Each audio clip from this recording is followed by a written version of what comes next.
Bună ziua, astăzi suntem din nou pe Castle Clash, pe varianta originală, dar suntem pe Smurf. Da, nu e cel de ieri. E altul, are alt nume. Am intrat pe aici să văd cum mai stăm. Cum văd aici am un Siren 3/10 la Lighting. Un Dead Knight 3/10 la Metal Shell când dă skill-ul e vai. Un Reaper 2/10. Nu m-am bazat pe el pentru că nu-l prea folosesc așa mult. Așa, druidul care are 3/10. Championul are 3/10, aproape 4/10. Aici am un paladin nivel 60, în rest numai petarde. Ăsta îl mai folosesc uneori la boss. Uneori.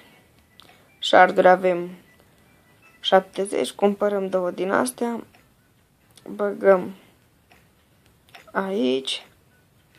Avem 20k, după cum se poate vedea. Încercăm să dăm o mesa, dar nu cred că vom reuși.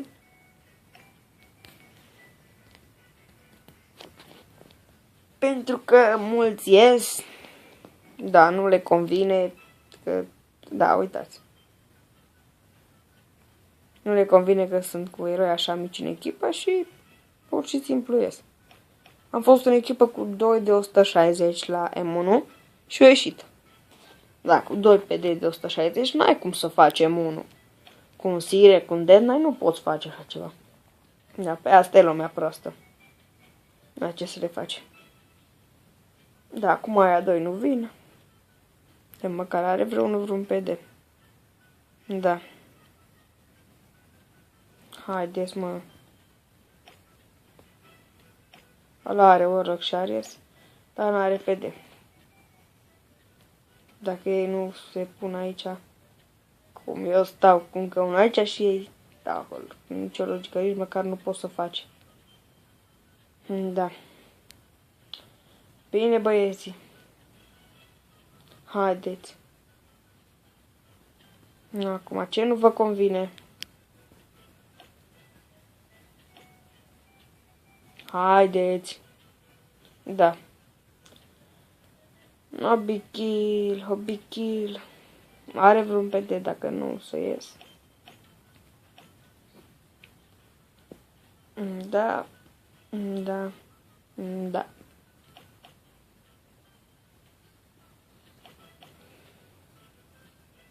Nu poți să faci M1 cu eroi de 60 ordinari. Măcar eu am 3, de fapt 5 legendari, numai că doar 3 de aici sunt considerați legendari mai buni. Da, uitați un PD și ei ies. Că nu le convine. Da, păi dacă nu are niciun PD nu poți să-l faci. Da, ne punem și la careva nu-i convine. Dar era sigur. Da, hai Cristian. Sau nu-ți convine. Da, el are PD. Ăsta are Warlock. Ai de pui mei, de ce-o ieșit? Ce prost. Cum să fii așa de prost să fii cu un PD și cu un Traiantar în echipă și să ieși? Doamne. Da, nu mai încercăm aici, dăm o luptă. Dar ce ziceți, ne fac ăștia sau nu ne fac? Ne fac, bineînțeles că ne fac. Dăm puțin mai încet sonorul.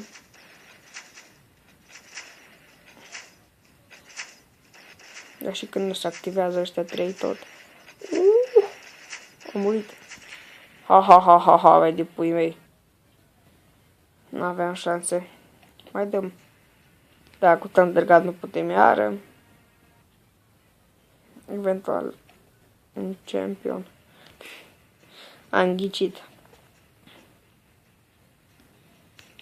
Ultima dată când am dat o luptă am primit 12 gemuri și 500 HB. Am mai jucat și la acel event pe gratis de care v-am zis în primul videoclip și tot am luat sharduri, le-am băgat în Siren. În rest, da, e ca și câștigată lupta asta pentru că unul de la ei s-a dus, acum se duce altul. Da, unde te duci, Death Knight? Mai sunt ca 4 de la ei și de la mine nici măcar un fer din viață nu a scăzut. Da, e dus, e dus, e dus. Dar tu ce cauți acolo, druidule? Hai de acolo, bă, câine, că te omoară ea. Hai, mă, de acolo. Acum, căcat. Da, e prost, n-am ce să-i fac. Prost de dăm, bă, da. Dar oricum acum vine Reaper-ul și championul nostru și făcut totul, să vedem reward-ul. Da, 150 HBM. Dăm și un chestie din astea aici, asta să ne uităm un pic la rank, la ce, să vedem, apar cumva pe aici cum să-l facă în what? Să ne uităm în ultima să vedem cât timp a făcut. Opa! Secunde. Te mănâncă în fund bateria. Da, să dăm o luptă aici. Deul nu-l fac pentru că nu am skill 14 la druid și nu am 10k might să le pot băga în scribe. Ce-i cu lagul ăsta? Lagul fundului. Da, după ce terminăm lupta asta, cred că o să închid filmarea. Sau mai dăm o luptă la raid. Vedem.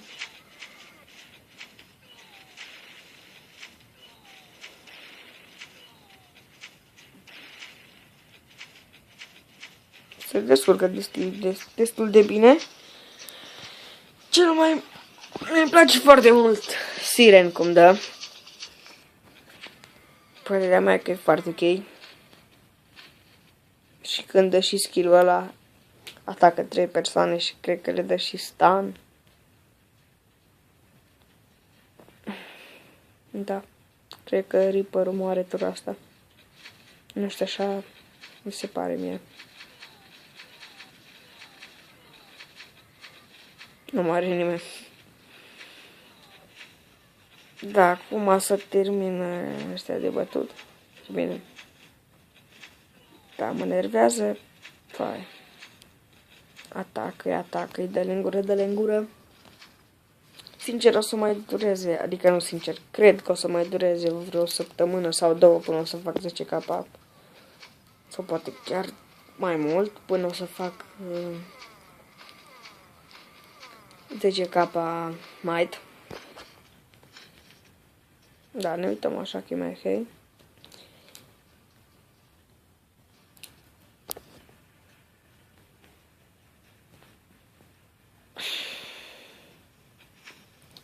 Și după cum am zis și în celelalte videoclipuri, cred, am zis în primul, să lăsați în comentarii jocuri care să le mai joc, ce să mai zic altceva, sau ce să fac pe Castle Clash.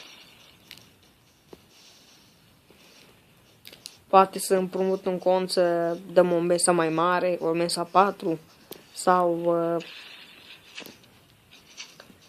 să dăm Lost Real, ceva lupte, ce vreți voi, eu sunt disponibil.